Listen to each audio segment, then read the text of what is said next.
सही है। तो भाई अभी जैसे आपने एसएलओस के अंदर देखा कि भाई हमने जो टॉपिक पढ़ना है, सही है, वो है हमारे पास सॉफ्ट एंड हार्ड वाटर।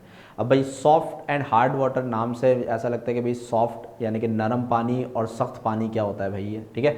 तो इनमें पहले हम डिफ्रेंशिएट समझ लेते हैं कि भाई सॉफ्ट वाटर क्या होता है और हार्ड वाटर क्या होता है, ठीक है। तो नंबर 1 भाई सॉफ्ट वाटर क्या होता है कि भाई soft water is water that generate excellent leather when use with soap, ठीक है। अच्छा, अब आपने सबने देखा होगा कि भाई जब हम अपने घर में, सही, जो हमारे घर में टैप वाटर आता है, सही, उसमें जब हम क्या नाम है साबुन से हाथ धोते हैं, सही, या फिर उस पानी में जब हम शैम्पू इस्तेमाल करते हैं या फिर फेस वॉश इस्तेमाल करते हैं, सही, तो होता ये है कि उससे हमें हमारे क्या नाम है वाटर के साथ कांटेक्ट में आने पे हमें जो है वो कुछ झाग बनते हुए दिखाई देते हैं, सही। ऐसा होता है ना कि जब हम साबुन से हाथ धोते हैं तो जब हम साबुन को अपने हाथ पे रब करते हैं तो हमें क्या देखने को मिलता है कि हमारे हाथ पे क्या बन जाता है, झाग आ जाता है, सही। तो ये जो झाग है इसको हम बोलते हैं लैथर, सही।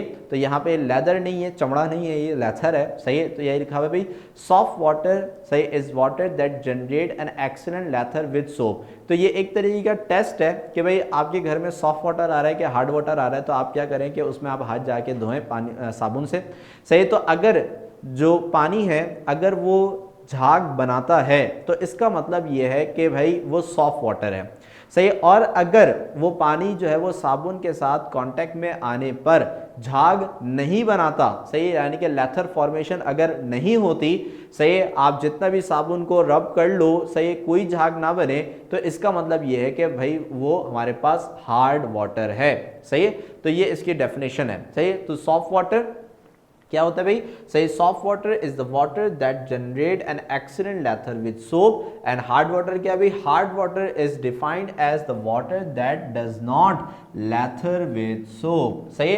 यानी कि जो हार्ड वाटर है, सही, उसमें हमारे पास जो झाग है वो बिल्कुल भी नहीं बनेगा, सही। और जो हमारे पास सॉफ्ट वाटर है उससे हमें ये नजर आएगा कि जो साबुन के साथ कांटेक्ट में आने पे वो झाग यानी कि लेथर फॉर्म कर रहा है, सही। तो अमूमन जो हमारे घरों में टैप वाटर आता है उससे हम नॉर्मली यही देखते हैं कि भाई साबुन के साथ कांटेक्ट में आने पे लेथर फॉर्मेशन हमारे पास हो जाती है। दैट मीन्स कि हमारे घरों में पानी जो आता है वो हमारे पास सॉफ्ट वाटर कहलाता है, सही।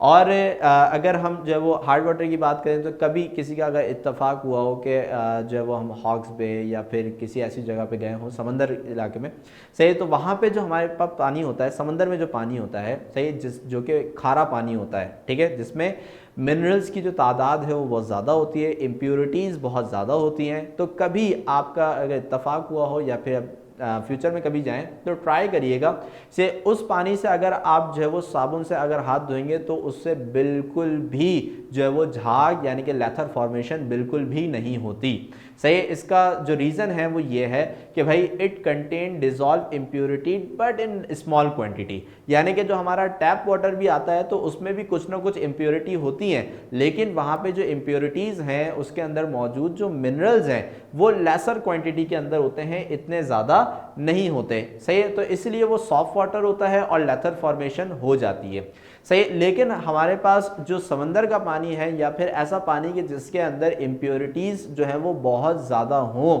सही, तो उससे उसकी वजह से क्या होता है कि वहाँ पे हमारे पास लेथर फॉर्मेशन नहीं होती, सही। इसी वजह से वो हमारे पास हार्ड वाटर कहलाता है, सही।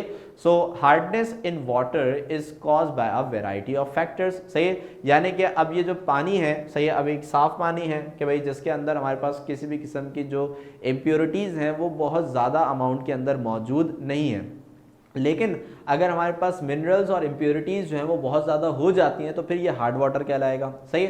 अब ये जो हार्ड वाटर है हमारे पास, इसके अंदर ये जो मिनरल्स या फिर ये जो इम्प्योरिटीज़ हैं ये जो आती हैं ये किस वजह से आती हैं जो कि इसको हार्ड बना दें, सही। तो इसके बहुत सारे फैक्टर्स होते हैं, सही, जिसको अभी हम अपनी नेक्स्ट स्लाइड के अंदर समझेंगे, सही। अभी तक इसके अंदर जो कुछ लिखा है उसके अंदर अगर कोई क्वेश्चन हो तो पूछ लें और जिनको जो बात समझ में आ गई है, सही है, वो मुझे ओके लिख के बता दें, ठीक है।